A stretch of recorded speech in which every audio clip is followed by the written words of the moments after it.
we are watching How a Vegan Diet Affects Your Brain by the BBC. BBC, big time channel. They should have some facts, right? Should have some facts. Good facts. Bad facts. Oh no. I guess we'll see. Let's get into it. Okay, let's go. So, you're thinking of trying out veganism. Well, you're not alone.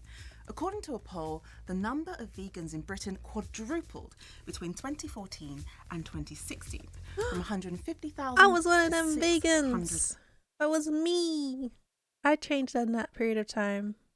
And the good news for vegans is that there are some known health benefits.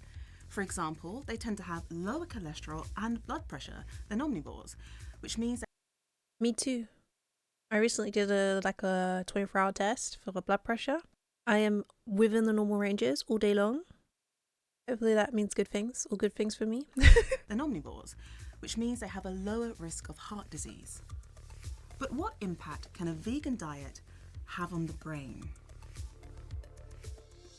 The brain. Okay, here's my guess. I know they say stuff about brain fog, all that kind of stuff, but they also say memory is a lot better. Let's just see what they say. I don't know what I'm trying to guess. It's often assumed that animal foods are just a source of protein and iron. However, did you know that some key nutrients for brain health are found predominantly or even exclusively in animal-derived foods? Like what?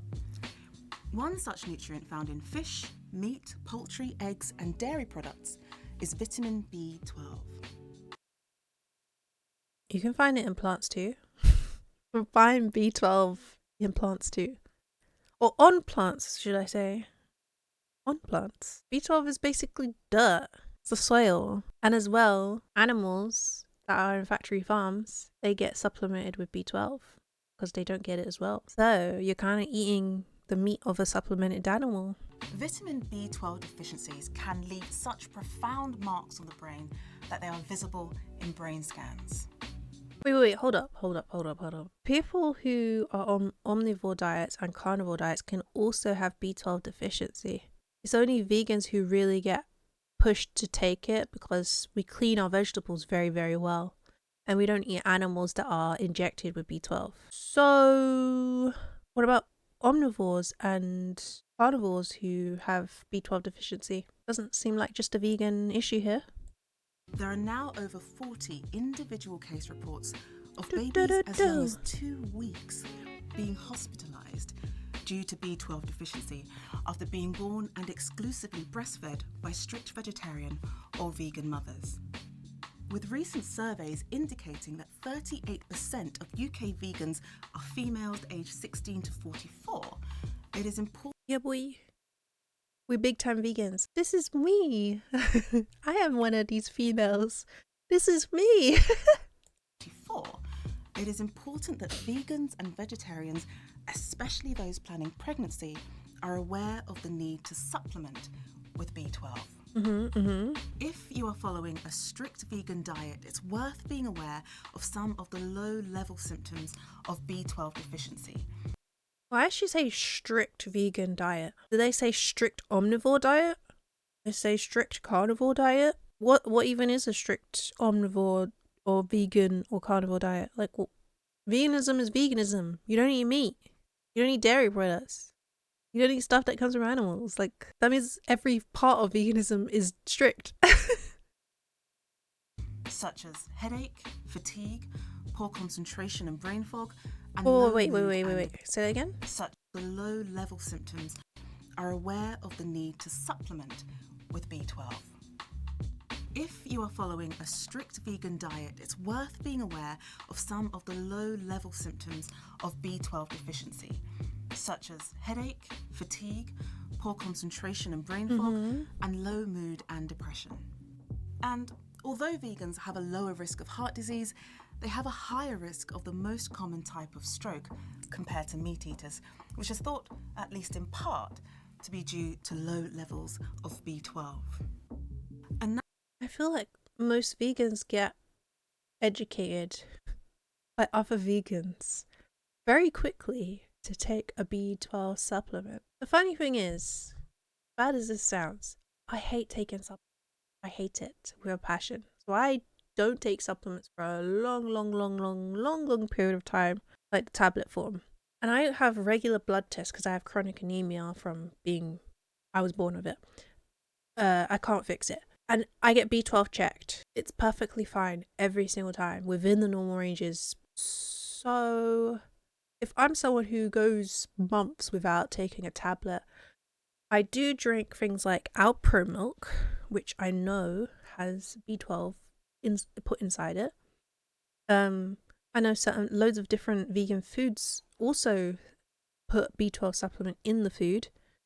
You don't even have to take the tablet and still have good ranges. So I'm not seeing how this is just a vegan issue. You can have low B12 levels and not be plant-based, not be vegan. So why is it specifically how a vegan diet affects your brain? Why is it not how a B12 deficiency can affect your brain? I get they're trying to associate the two, but I want to know how many freaking vegans actually get B12 deficiency versus omnivores and carnivores. I would love to know. Another brain healthy nutrient found most abundantly in animal foods is choline. Found in liver, egg yolks, beef and oily fish, your body uses choline to produce a neurotransmitter called acetylcholine, which plays key roles in learning, memory, attention, motivation, and healthy sleep. The amount of choline in the diet influences how much acetylcholine is available in the brain and central nervous system. And since plant foods contain much less, this puts vegans at risk of insufficiency. Hold up. I want to actually see this because choline. What foods have choline in it? I've heard of this before, but I just never really guess what the sources of choline are. Vegan sources of choline include tofu, soybeans, edamame, quinoa, Brussels sprouts, broccoli, cauliflower, mushrooms, kidney beans, peas, peanuts, pumpkin seeds, sunflower seeds, almonds, and whole grain breads, with soy products generally being the highest in choline amongst plant-based options. And what do you think is the most common foods that vegans eat? They eat mostly soy-based foods. Majority of this food that was listed, I eat. So wait, are you telling me that my choline would be really low? Is it still really low even though I eat all these foods? I'll put my hands up because I don't fully know. But yeah, I've heard of choline, but I've never really researched into it. But majority of that food that was listed is literally, you buy like packaged food, ready to go food, vegan. Literally most of the ingredients are what I just read. I think most vegans eat majority of that stuff all day long. I just don't know whether it's the right amount, whether eating all that stuff is still good enough. So I guess it requires more research. The amount of choline in the diet influences how much acetylcholine is available in the brain and central nervous system. And since plant foods contain much less, this puts vegans at risk of insufficiency. The good news is that another compound called betaine might be able to do some of the work of choline. Betaine is found in whole grains, spinach, and beetroot. However, more research is required to clarify the potential role of betaine. And in the meantime, lecithin is a useful plant-based source of choline, which can be bought as a supplement. Wait. Vegan foods with lecithin. I prefer to eat my food worth of these nutrients rather than take medicines. Many vegan foods contain lecithin, including packaged foods, spreads, and non-dairy products. Okay. Lecithin is a plant-based emulsifier that improves the texture and stability of foods. Packaged foods, bread, breakfast cereal, chocolate and chocolate crisps. Oh, chocolate chips. I thought it said chocolate crisps.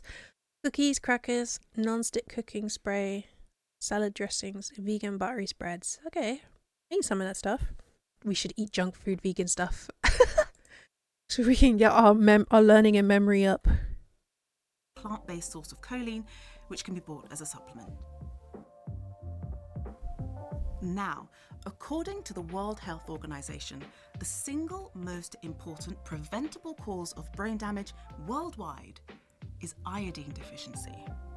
This is linked Ooh. to intellectual and cognitive deficits across populations.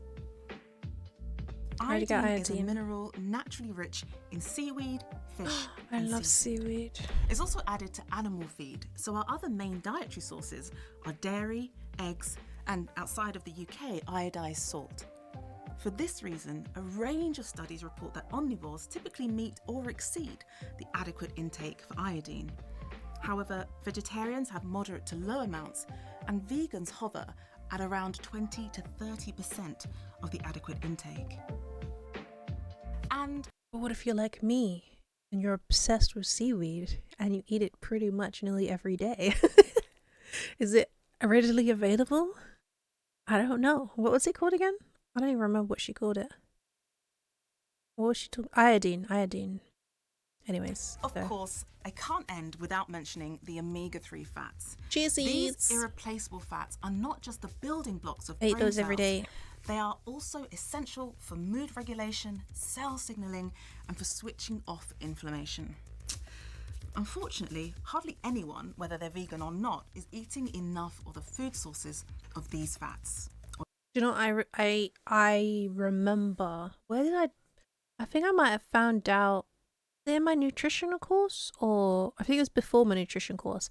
And there's one thing that stuck with me for so long, and it made me just wanna make sure I always get my omega-3s, and I do every day.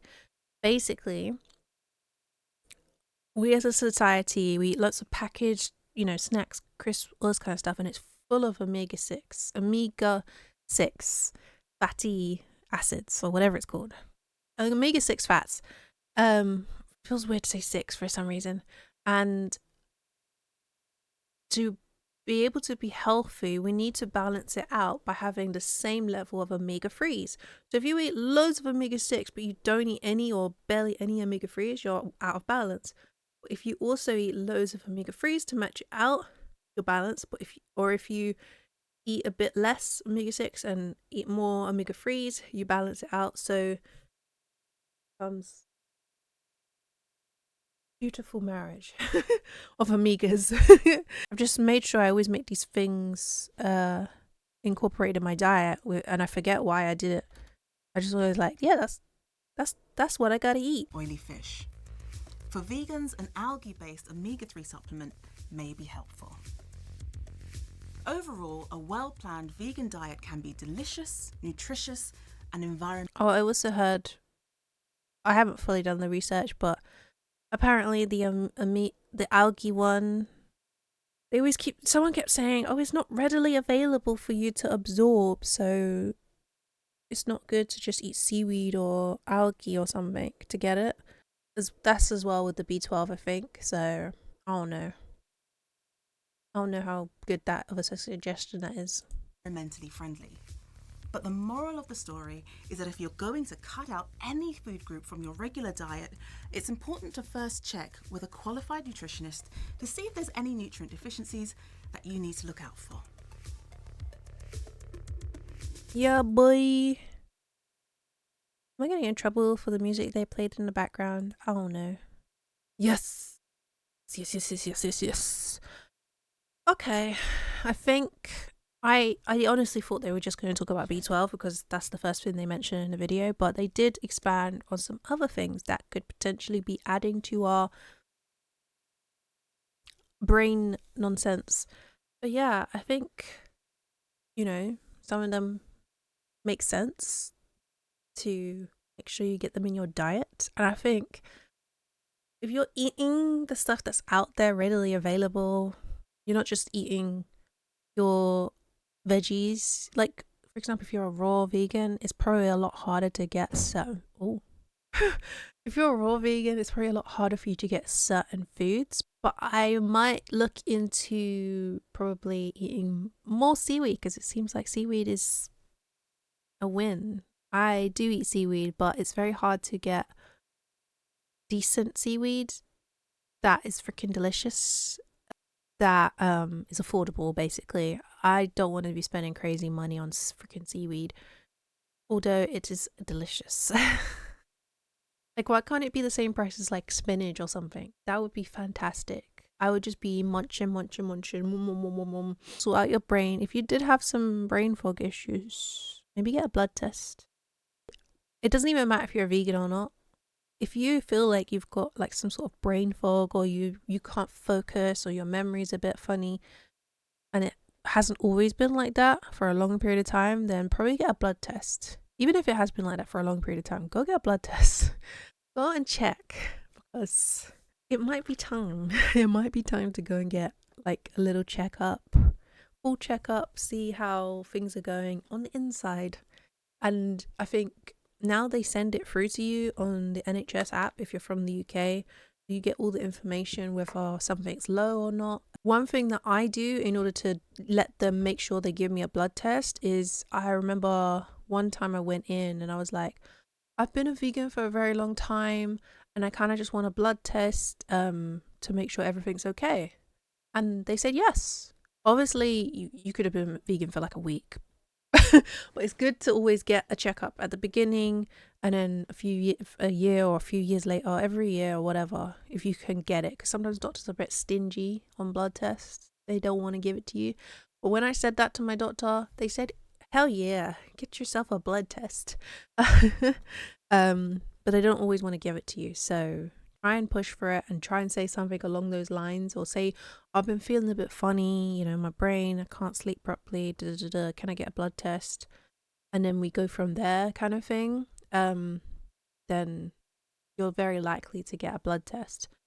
So yes, that's how it affects your brain, apparently. I don't think these are exclusively vegan things, just so you know.